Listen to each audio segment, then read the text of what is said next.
The Leader of the Opposition. Yeah, back to the acting Premier, Mr. Speaker. On Friday afternoon of the August long weekend, your government decided it was a convenient time to release a report detailing the waste and mismanagement of government pensions in the energy sector. The report, conducted by pension expert Jim Leach, revealed that Ontario taxpayers are contributing $5 for every $1 that employees contribute. In fact, it's worse. At Hydro One, employees only contribute 12 cents of every dollar in their pension. Good deal. Minister, we all know these pensions are far from sustainable, and despite your constant promises, you've actually done nothing to fix them. And now hydro rates are going up once again on November 1st, just a couple of days. Minister, how much more are hydro rates going to increase because of your inability to manage pensions properly at OPG and Hydro One? Good question. Thank you. Deputy Premier. Minister of Finance. Thank you, Mr. Speaker. Interesting question, given the fact that we commissioned Jim Leach to take a review, look at what is occurring, that it's been occurring over many years, Mr. Speaker, and we have taken an initiative recognizing how important it is to protect taxpayers' money, because after all, we are part of this initiative. And Jim Leach has been, and I commend him on the work that he's done, that he's brought forward, and the question comes as a result of the efforts that we're taking, Mr. Speaker, not because of any design that they've made. In fact, we're trying to correct some of the things that they put in place in the first. Thank you, Mr. Speaker. Thank you. Supplementary. Premier, Mr. Speaker, let me read a few quotes from that report that describe the situation your government's got us into. The report said that pensions are generous, expensive, and inflexible.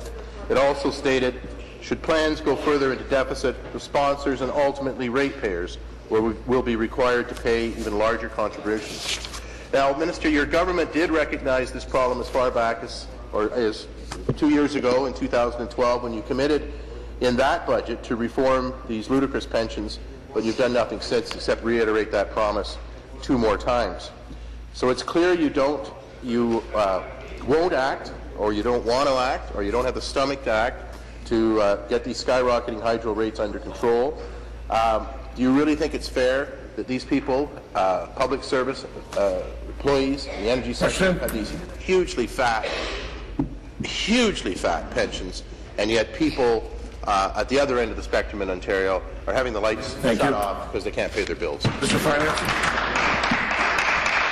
Mr. Speaker, the question occurs only because we are taking action. That's right. The question only is being made today because they've never had the stomach or the gumption to make corrections to the mistakes that they made in the past. We are moving forward. We've done the review. Jim Leach has consulted with Hydro One, OPG, ISO, and ESA. We recognize that the pensions that have been negotiated over a long period of time need to be corrected. We've taken steps already with other pension holders to the tune of saving Ontario $2 billion every year, and we'll continue to do that in this case as well. We have an opportunity to save ratepayers a total of $1 billion by 2016, not because of what they're saying, Mr. Speaker, but because what we are doing. Thank you. Thank you. Final supplementary. Minister, you had Jim Leach's report before the election. You sat on it. You didn't let anybody know that you had it.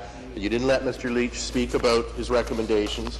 And then when it finally was put out on a long weekend in August on a Friday, you said you would review the report.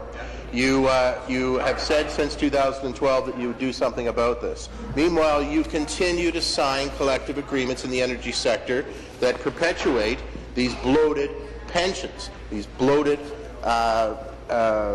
unjustified payouts to people that probably go home at 5 o'clock every night, if not 4:30.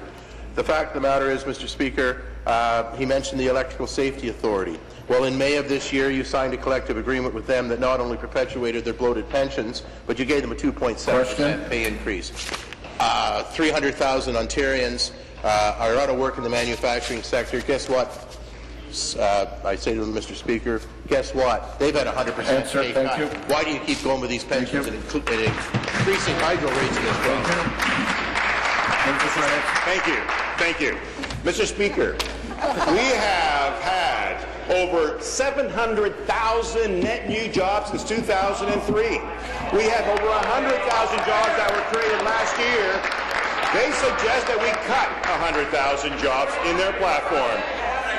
As we review Jim Leach's report, we continue to pursue efficiencies in OPG and Hydro One through ongoing business transformation initiatives. In fact, Ed Clark is looking at it as well, something that they deny as being appropriate. And over the last 3 years, efficiency savings of approximately $500 million have been achieved in both agencies.